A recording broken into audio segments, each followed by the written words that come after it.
साझा करने के लिए। आप लगातार बने रहिए इस खबर पर।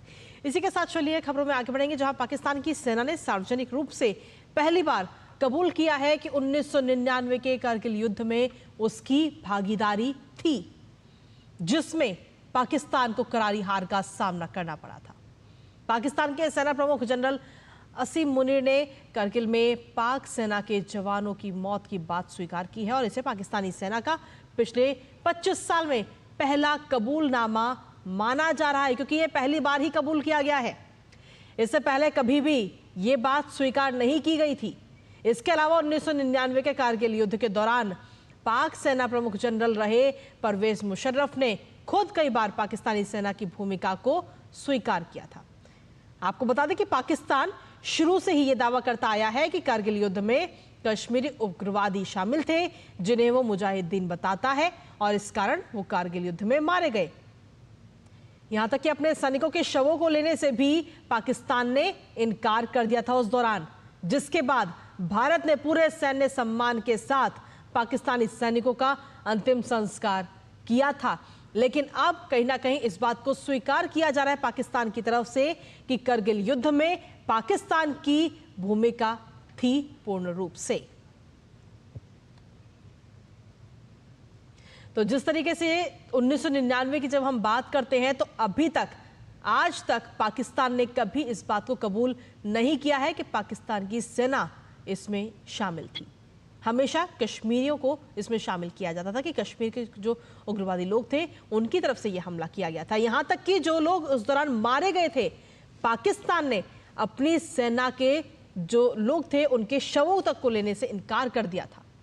लेकिन फिलहाल अब अगर आज की तारीख में देखा जाए तो बीते 25 सालों में पहली बार इस बात को पाकिस्तान की तरफ से कबूल किया गया है। हमारे साथ में हमारे सहयोगी विशाल इस वक्त जुड़े, सीधा उन्हीं का रुख करते हैं। विशाल, क्या माना जाए इसके पीछे वजह क्या हो सकती है कि 25 साल के बाद पाकिस्तान ये मान रहा है कि कारगिल में उसकी सेना शामिल थी?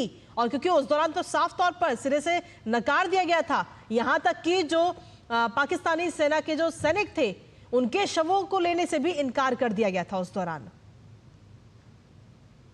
देखिए, हमें इस खबर को इस तरह से समझना होगा। ये पहली बार है जब पाकिस्तान के सिटिंग आर्मी चीफ ने इस बात को एक्सेप्ट किया है। और रावलपिंडी के अंदर पाकिस्तान का 59वां डिफेंस डे मनाया जा रहा था। उस दौरान जनरल असीम अहमद शाह मुनीर ने इस बात को बोला कि पाकिस्तान की जो आर्मी है उसने किस तरह से 48 से लेकर 99 तक जंग लड़ी है और किस तरह से उसने शहादत दी है।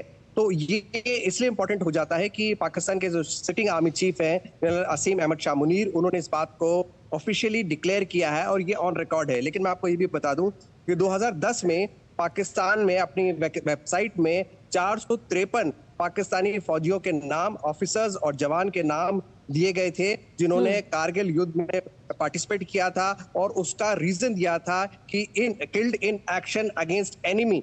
ये एक्सेप्टेंस 2010 में था। उसके पहले 2006 में जो तत्कालीन राष्ट्रपति माफ कीजिए जनरल परवेज मुशर्रफ जो आर्मी चीफ थे, जिनकी नेतृत्व में ये पूरा प्लान किया गया था, उन्होंने अपनी किताब in the line of fire में भी इस बात को एक्सेप्ट किया है कि पाकिस्तान की वजह से इंडिया को इस जंग में कूदना पड़ा और पाकिस्तान की 4 बटालियन इसमें शामिल थी। ये ऑफिशियल कॉन्फर्मेशंस ऑलरेडी हैं, ऑन रिकॉर्ड हैं।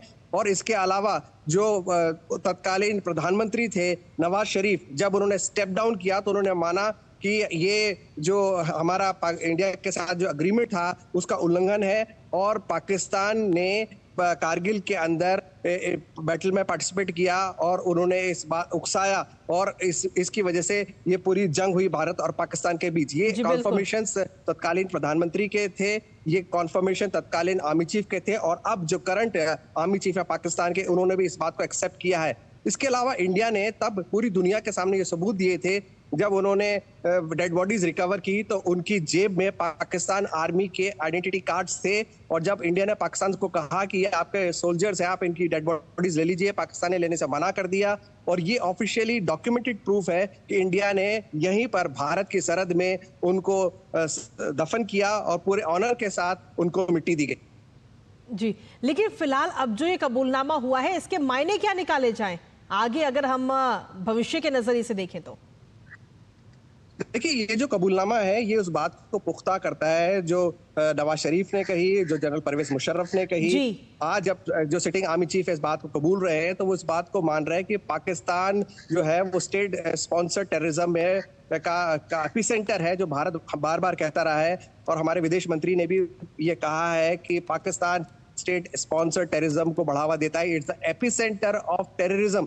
और ये बात आज पुख्ता हो जाती है कि जब पाकिस्तान ने लाइन ऑफ कंट्रोल को क्रॉस किया तो उसकी आर्मी शामिल थी, और खुद पाकिस्तान के आर्मी चीफ इस बात को जब कबूल कर रहे हैं तो ये बात अब पूरी तरह से पुख्ता हो जाती है। जो अलग अलग डॉक्यूमेंटेड प्रूफ्स भारत दुनिया को देता रहा है, यूएन में भी दिया भारत ने, अब ये पूरी तरह से पुख्ता हो गया है कि पाकिस्तान के सिटिंग आर्मी चीफ जनरल असीम अहमद शाह मुनीर अपने डिफेंस डे पे 59 डिफेंस डे पे रावलपिंडी में इस बात को कबूल कर रहे हैं कि पाकिस्तान की आर्मी जो थी वो कारगिल में पूरी तरह से इन्वॉल्व थी, जिसको पाकिस्तान बार बार डिनाई भी करता रहा है कि नहीं, हम लोग इसमें नहीं थे, ये पाकिस्तान के लिए लड़ने वाले, माफ कीजिए, कश्मीर के लिए लड़ने वाले लोग थे। लेकिन अब इस बात को पूरी तरह से पुख्ता हो गया और ये बात पूरी तरह से सामने आ गई। चलिए, फिलहाल बहुत बहुत शुक्रिया विशाल, तमाम जानकारी और अपडेट्स हमारे साथ साझा करने के लिए। और इसी के साथ